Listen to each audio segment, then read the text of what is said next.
नाही, आपल्याला हे माहीत असेल, तुकाराम मुंडे 2020मध्ये महानगरपालिकेमध्ये आले. सिर्फ ते 7 महिने महानगरपालिकेमध्ये राहिले. त्यांच्यावर रेकॉर्ड अगर तुम्ही काढून पाहिला तर ते 20 वर्षामध्ये त्यांच्या 24 बदल्या झाल्या. आणि तुकाराम मुंडे आल्यानंतर कोविडचा काळ होता. त्यांनी काटोल रोडवर 5000 बेडचं हॉस्पिटल खुल्या ठिकाणी टाकलं आणि दुसऱ्या दिवशी ते पूर्ण सर्वनाश झाला. करोडो रुपयाची बर्बादी त्यावेळेस त्यांनी केली.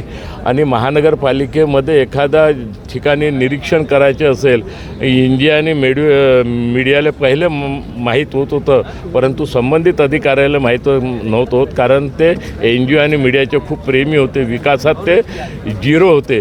त्यानंतर त्यांनी 17 कर्मचारी जे महाराष्ट्र शासनाने आदेश दिले होते, महाराष्ट्र शासनाच्या आदेशावर मागच्या कमिशनरनी, त्यांच्या अगोदरच्या कमिशनरनी त्यांना रजू करून घेतलं होतं. पहिले 4.5 वर्ष काम केलं, मग त्यांनी 6 महिने काम केलं. त्यांना बेनिफिट देण्यासंदर्भात ऑफिसनी फाईल मूव्ह केली आणि त्या फाईलवर त्यांनी त्या सगळ्या कर्मचाऱ्याला डिसमिस करून टाकलं. आणि हायकोर्टामध्ये बी इतके मोठे मोठे वकील त्यांनी उभे केले होते, ते बिचारे टिकू शकले नाही. आणि स्मार्ट सिटीच्या प्रोजेक्टच्या अंतर्गत त्यांना CO पदाचे कोणतेही अधिकार नव्हते. शासनाने कोणते अधिकार त्यांना दिले नव्हते. त्या इनलिगलप्रमाणे त्यांनी तिथं हस्तक्षेप केला आणि 20 कोटी रुपयाचा धनादेश त्या स्मार्ट सिटीच्या माध्यमातून काढला आणि स्वतः चेकवर सही केली. कधी कमिशनर स्वतः चेकवर सही करत नाही, त्यांनी स्वतः त्या ठिकाणी सही केली. त्याच्याविरुद्ध त्यावेळेचे महापौर संदीप जोशी आणि सत्तापक्ष नेता संदीप जाधव या दोघांनी पोलिसामध्ये तक्रार दाखल केली. त्याच्या FIR दाखल झाला. ज्या 2 महिलेनी त्या फाईलवर सही करण्यास इन्कार केला, त्या महिलेने आपल्या रूममध्ये बोलवून टॉर्चर केलं. त्या महिलेनं अनाप-शनाप त्यांनी भाषेचा उपयोग त्या ठिकाणी केला. आणि महाराष्ट्राच्या इतिहासामध्ये ही पहिली घटना आहे का एखाद्या IAS अधिकाऱ्याच्या विरुद्ध महिला तक्रार करतात. आणि ती तक्रार दाखल झाली, त्यांच्यावर FIR दाखल झाला. परंतु दुर्दैवाने उद्धव ठाकरेची सरकार होती आणि अनिल देशमुख आपले नागपूरचे हे गृहमंत्री होते.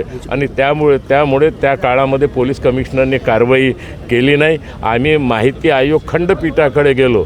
माहिती आयोगच्या खंडपीठाने 2023मध्ये मुख्य सचिवाला आदेश दिले का तुम्ही तडकाफडकी याच्यावर तुम्ही कारवाई करा. परंतु तुकाराम मुंडे यांच्या बहुतेक मंत्रालयात वजन जास्त असेल म्हणून ती कारवाई झाली नाही. आणि म्हणून आम्ही लक्षवेधीच्या माध्यमातून या ठिकाणी मी आणि प्रवीण दटके सबमिट केलेली आहे. बहुतेक या 2-3 दिवसामध्ये ती लक्षवेधी लागेल. कालमध्ये मुंडेचे काही 2 समर्थक त्यांचे मला फोन आले, धमकीभरे फोन आले, अनाप-शनाप ते बोलवतो. ते विधानसभेमध्ये प्रवेश केला तवाच मला त्या ठिकाणी फोन आले.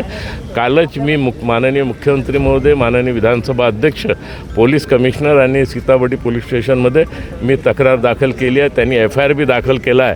आणि ज्यांनी फोन केला ते ट्रेस झाल्याचं मला आत्ताच पोलीस कमिशनर साहेबांनी सांगितलं. आणि निश्चित स्वरूपात लक्षवेधीच्या माध्यमातून सर्व प्रकरण हे उजेडात येईल. तुकाराम मुंडेंच्या विरोधात कुठली कारवाई होईल असं तुम्हाला वाटतं? 100% तुकाराम मुंडेच्या विरुद्ध कारवाई होईल.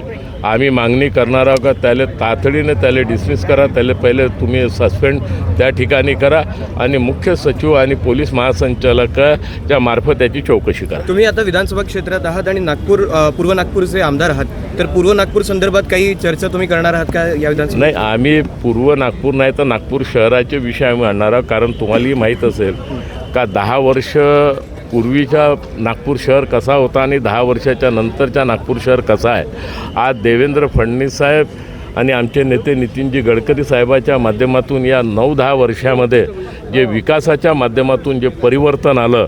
कारण काँग्रेसवाल्यांनी 50 वर्ष या नागपूर शहराला अंधकारमय ठेवलं. एक बी प्रोजेक्ट या नागपूर शहरामध्ये नाही आला. परंतु आमच्या नेतृत्वाने या 9-10 वर्षामध्ये इतके प्रोजेक्ट आणले, नागपूर शहराचे चित्र बदललं आणि आज नागपूर शहराचं नाव देशामध्ये नंबर 1वर आणण्याचं काम आमच्या नेतृत्वाने केलं आहे.